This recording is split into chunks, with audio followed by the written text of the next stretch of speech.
Hello everybody, welcome to Jo talk football. കഴിഞ്ഞ 3 സീസണിലും Arsenal ഫാൻസിൻ്റെ ഏറ്റവും വലിയൊരു പരാതി എന്ന് പറയുന്നത് നമുക്ക് എപ്പോഴൊക്കെ ചാൻസ് വരും പോയിൻ്റ് ഒന്ന് എക്സ്റ്റെൻഡ് ചെയ്യാൻ നമ്മൾ അവിടെയൊക്കെ ബോട്ടിൽ ചെയ്യാറുണ്ട് എന്നുള്ളൊരു പരാതി ഭയങ്കര പ്രോമിനൻ്റ് ആയിട്ട് എല്ലാ ആർസണൽ ഫാൻസ് ഇൻക്ലൂഡിങ് മീ പറഞ്ഞിട്ടുള്ള കാര്യങ്ങളാണ്. പലപ്പോഴും വീഡിയോയ്ക്ക് അടുത്ത് പറഞ്ഞിട്ടുള്ള കാര്യമാണ്. ഇന്ന് നമുക്കൊരു ഗോൾഡൻ ഓപ്പർച്യൂണിറ്റി ഉണ്ടായിരുന്നു. സണ്ടർലാൻഡിനെ തോൽപ്പിക്കുക, 9 പോയിൻറ്റ്സ് ക്ലിയർ പോവുക എന്നുള്ളൊരു ഗോൾഡൻ ഓപ്പർച്യൂണിറ്റി. തരക്കേടില്ലാതെ നമ്മുടെ ടീം എല്ലാം ഫിറ്റ്. ഓക്കെ, ശരിയാണ്. സാക്ക ഇഞ്ചോടുണ്ട്, ഓഡഗാർഡ് ഇഞ്ചോടുണ്ട്, മെറീനോ ഇഞ്ചോടുണ്ട്. ബട്ട് സണ്ടർലാൻഡിനെ തോൽപ്പിക്കാനുള്ള ഒരു സ്ക്വാഡ് നമുക്കുണ്ട്. സോ ആ ഗെയിമിലേക്ക് എല്ലാവരും ഇങ്ങനെ ഉറ്റുനോക്കിക്കൊണ്ടിരിക്കുകയാണ് എന്ത് സംഭവിക്കും, including the haters, including Arsenal fans, എല്ലാവരും ഉറ്റുനോക്കിക്കൊണ്ടിരിക്കുകയായിരുന്നു.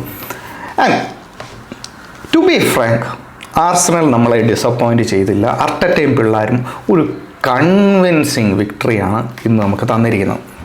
ഈ വിക്ടറിൻ്റെ ഏറ്റവും ഐസിങ് ഓൺ ദ കേക്ക് എന്നൊക്കെ പറയുന്നത് ഓഫ് കോഴ്സ് അത് ഗ്യോക്കറേസിൻ്റെ ആ 2 ഗോളുകളാണ്. രണ്ടും നല്ല വെൽ വർക്ക്ഡ് ഗോൾ. അതും ആ 3rd ഗോൾ മാർട്ടിനെല്ലിയുടെ അസിസ്റ്റ്, മാർട്ടിനെല്ലിയുടെ ആ റണ്ണ് വളരെ ഒരു അൺകൺവെൻഷണൽ ടച്ച് ആണെങ്കിൽ പോലും യുനോ അത് എടുത്ത രീതി, ആ ടച്ചിൻ്റെ follow up run, speed flash, ഒറ്റ പോക്ക്. അതാ ആൻഡ് ഗ്യോക്കറേസ് ആ സ്പീഡ് മാച്ച് ചെയ്ത്, മാർട്ടിനെല്ലിയുടെ സ്പീഡ് നമുക്കറിയാമല്ലോ, ഗ്യോക്കറേസ് ആ സ്പീഡ് മാച്ച് ചെയ്ത് നിന്ന് ആ അസിസ്റ്റ് ചോദിച്ച് മേടിക്കാൻ കാണിച്ച ആ ഒരു എഫേർട്ടും ആ ഒരു ഹാർഡ് വർക്കും നമ്മൾ അപ്രീഷിയേറ്റ് ചെയ്യണം. പിന്നെ കിടന്നിട്ടുള്ള ആ ഒരു ഗോൾ സെലിബ്രേഷനും വളരെ കൺവിൻസിങ് ആയിട്ട് നമ്മൾ സണ്ടർലാൻഡിനെ ഹോമിൽ 3-0 എന്ന രീതിയിൽ പൊട്ടിച്ചിരിക്കുന്നു. ആൻഡ് ഇഫ് നമ്മളൊരു പ്രീമിയർ ലീഗ് അടിക്കാൻ പോകുന്ന ടീമാണെങ്കിൽ ഇങ്ങനെയാണ് ഹോമിൽ കളിക്കേണ്ടത്. ശരിയാണ്, ഫസ്റ്റ് ഹാഫിൽ നമ്മുടെ ആ ഒരു first 30 minutes for the last 4-5 games നമ്മൾ അത്ര അഗ്രസീവ് അല്ല. നമ്മൾ എല്ലാ ടീമിനും അവസരം കൊടുക്കുന്നുണ്ട്. നിങ്ങൾ വേണേ ഞങ്ങളെ ഒന്ന് അറ്റാക്ക് ചെയ്തോ എന്നുള്ളൊരു മൈൻഡിലാണ് നമ്മൾ കളിക്കുന്നത്. തീരെ അഗ്രസീവ് അല്ല. ശരിയാണ്, ഒരു ഫസ്റ്റ് 5 മിനിറ്റ്സ് ഹൈ പ്രോസ് ഉണ്ടായിരുന്നു. അത് കഴിഞ്ഞ ആ ഒരു ഇൻറ്റൻസിറ്റി നമുക്ക് കാണാൻ പറ്റിയില്ല. ബട്ട് ഫസ്റ്റ് ഹാഫിൽ തന്നെ നമുക്ക് ഗോൾ അടിക്കാൻ പറ്റുന്നു. That was very important. First ഹാഫിൽ തന്നെ നമ്മുടെ സുബമെൻഡിയുടെ rocket shot, that was amazing. അത് ഓപ്പൺ ഗോൾ ലോങ് റേഞ്ചർ എന്ന് എല്ലാവരും പറയുമ്പോഴും നമുക്കതൊന്നും കാണാൻ പറ്റുന്നില്ലായിരുന്നു. ഫസ്റ്റ് നമ്മുടെ ലൈനപ്പ് ഇന്നത്തേത് അറിയാലോ, പുതിയ അഡീഷൻസ് ഉണ്ടായിരുന്നു. കാലഫിയോറി വന്നിട്ടുണ്ടായിരുന്നു. And Havertz midfield position maintain ചെയ്തു. ജേസൂസ് ആയിരുന്നു, ഗ്യോക്കറൈസ് അല്ലായിരുന്നു സ്റ്റാർട്ട് ചെയ്തത്. ജേസൂസിനെ ഫീഡ് ചെയ്യാൻ ശ്രമിക്കുന്നുണ്ടായിരുന്നു, ട്രൊസാർഡിനെ ഫീഡ് ചെയ്യാൻ ശ്രമിക്കുന്നുണ്ടായിരുന്നു ലോങ് റേഞ്ചറിലൂടെ. പക്ഷേ അവർ ആ ഫിസിക്കൽ ബാറ്റിൽ വിൻ ചെയ്യാൻ പറ്റുന്നില്ലായിരുന്നു. ആ ഫൈനൽ തേർഡിൽ അവർക്ക് 1-on-1 എന്ന സിറ്റുവേഷൻ വരുമ്പോൾ അവർ ആ ഫിസിക്കൽ ബാറ്റിലൊന്നും അവർക്ക് വിൻ ചെയ്യാൻ പറ്റുന്നില്ലായിരുന്നു. ഇതൊക്കെ കണ്ടിട്ടാവും സെക്കൻഡ് ഹാഫിൽ ജേസൂസിനെയൊക്കെ മാറ്റി ഗ്യോക്കറൈസിനെ കൊണ്ടുവരുന്നതും, ആ ഒരു സ്പീഡിന് വേണ്ടി മാർട്ടിനെല്ലിനെ കൊണ്ടുവരുന്നതും, ആൻഡ് എസയുടെ ഇഞ്ചക്ഷനും ഒക്കെ ഇതൊക്കെ കണ്ടിട്ട് തന്നെയായിരിക്കും. ട്രൊസാർഡ് ഇഞ്ചുവേർഡ് ആയില്ലായിരുന്നെങ്കിൽ എസെ വരുമെന്ന് എനിക്ക് ഫീൽ ചെയ്യുന്നില്ല. But still again Gyokeres and Martinelli made perfect sense. ഈ 2 സബ്സ്റ്റിറ്റ്യൂഷൻ ഒന്നും പറയാനില്ല, കിടിലൻ സബ്സ്റ്റിറ്റ്യൂഷൻ ആയിരുന്നു. ആൻഡ് ലാസ്റ്റ് കാലഫിയോറിയും മാറി ഹിൻകപ്പിയെ വരുന്നു. So all substitution were spot on എന്ന് തന്നെ പറയാം. അങ്ങനെ നമ്മൾ 1-0 എന്ന നിലയിൽ നമ്മൾ സെക്കൻഡ് ഹാഫിലേക്ക് കയറുന്നു. സെക്കൻഡ് ഹാഫിലും സിമിലർ ആ ഒരു ഗെയിം സ്റ്റൈൽ, നമുക്കങ്ങോട്ട് നത്തിങ് അമേസിങ്, അങ്ങനെ വലിയ ഫ്ലാഷി ഗെയിമൊന്നുമല്ല. It was a boring game. അത് തന്നെയാണ് fact. It was a boring game until 60-70 minute വരേക്കും. അപ്പോഴാണ് ഞാൻ ഈ പറഞ്ഞ സബ്സ്റ്റിറ്റ്യൂഷൻസ് ഒക്കെ വരുന്നത്. സബ്സ്റ്റിറ്റ്യൂഷൻസ് വന്നു കഴിഞ്ഞിട്ട് കുറച്ചൊന്നും ഉണർന്ന് കളിക്കാൻ എല്ലാവരും തുടങ്ങി. അങ്ങനെ ഇരുന്നപ്പോഴാണ് ആ ലെഫ്റ്റ് വിങ്ങിൽ നിന്ന് ട്രൊസാർഡിൽ നിന്ന് ഹാവേർട്സ് കട്ട് ബാക്ക് ചെയ്ത് ഗ്യോക്കറൈസിന് കൊടുക്കുന്നു. ഗ്യോക്കറൈസ് അത് പെട്ടെന്ന് ഒരു ഷോട്ട് എടുത്ത് ഗോൾ അടിക്കുന്നു. അങ്ങനെ ഗ്യോക്കറൈസിൻ്റെ ഫസ്റ്റ് ഗോൾ രജിസ്റ്റർ ആവുന്നു.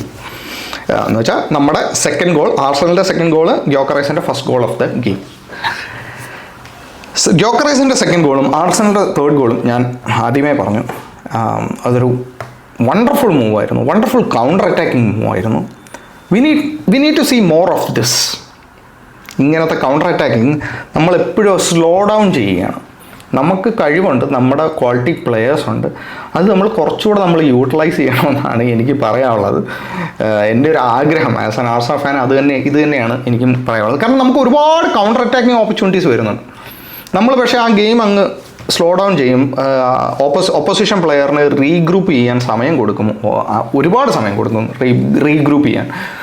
സോ അതൊക്കെ ഒന്ന് കട്ട് ഡൗൺ ചെയ്തിട്ട് ചെയ്യുവാണെങ്കിൽ നമുക്ക് ഇനി ഒരുപാട് ഗോൾസ് ഇതുപോലെ നമുക്ക് അടിക്കാൻ പറ്റുമെന്നാണ് എനിക്ക് ഫീൽ ചെയ്യുന്നത്, ഇതുപോലെ സ്മൂത്ത് ട്രാൻസിഷൻ ആണെങ്കിൽ. So that was A great goal, counter attacking goal. And after that നമുക്കും വേറെ കുറേ ചാൻസസ് കിട്ടി. മാർട്ടിനെല്ലിക്ക് തന്നെ ഒരു ചാൻസ് കിട്ടി, ബോക്സിനകത്ത് 2 ചാൻസ് കിട്ടി ആക്ച്വലി മാർട്ടിനെല്ലിക്ക്. അതിൽ ഒരെണ്ണം എസയുടെ ആ റണ്ണ് കട്ട് ചെയ്ത് കൊടുക്കുന്നു, ആൻഡ് മാർട്ടിനെല്ലി ഷോട്ട് എടുക്കാൻ പറ്റുന്നില്ല, അവിടെ ഡ്രിബിൾ ചെയ്യുന്നു, രണ്ടാമത്തെ ഡ്രിബിള് ഹാഫ് സക്സസ് ആവുന്നു, അത് ക്ലിയർ ചെയ്യുന്നു. So very happy, satisfied, 3 goals clean sheet. What more do you want? And 9 points clear, top of the table. Very happy, very happy. ഇപ്പം നാളത്തെ കളി സിറ്റി ജയിക്കുവാണെങ്കിലോ സിറ്റി തോക്കുവാണ്, it doesn't matter, it really doesn't matter. നമ്മൾ നമ്മുടെ പണി ചെയ്യുക. Arsenal team, ആർസണലിൻ്റെ കയ്യിലുള്ള ജോബ് എന്താണ്? Next game win that game, next game win that game, ഇത് തന്നെയാണ് ചെയ്യേണ്ടത്. യെസ്, അവിടെ ഇവിടെയൊക്കെ ചെറിയ ബ്ലിപ്പുകളൊക്കെ ഉണ്ടാകും, like Man United game, like Nottingham forest game, ഇങ്ങനെ കുറേ, ഈ സണ്ടർലൻഡ് തന്നെ FA 2-2 ആയിരുന്നല്ലോ. സോ അവിടെ ഇവിടെയൊക്കെ ബ്ലിപ്പുകളൊക്കെ ഉണ്ടാവും. ബട്ട് ആ ബ്ലിപ്പിന് ശേഷമുള്ള run, it's really important, it's really important. ഒരു പ്രീമിയർ ലീഗ് അടിക്കാൻ ഉന്നമിട്ടിറങ്ങിയ ടീമാണെങ്കിൽ ആ ഒരു ഹങ്കർ കാണിക്കണം, ആ ഒരു മെച്യൂരിറ്റി. ഇന്നത്തെ ഗെയിമിനെ ചുരുക്കി പറയുകയാണെങ്കിൽ എ ക്ലിയർ പ്രൊഫഷണൽ മെച്യൂറി ഗെയിമാണ് നമ്മൾ കളിച്ചത്. Really happy with the team's performance, really happy. നമ്മൾ ആ ഒരു ഗ്യാപ്പ് ഇപ്പോൾ even if it's four 24 hours നമ്മൾ എക്സ്റ്റെൻഡ് ചെയ്തതിൽ.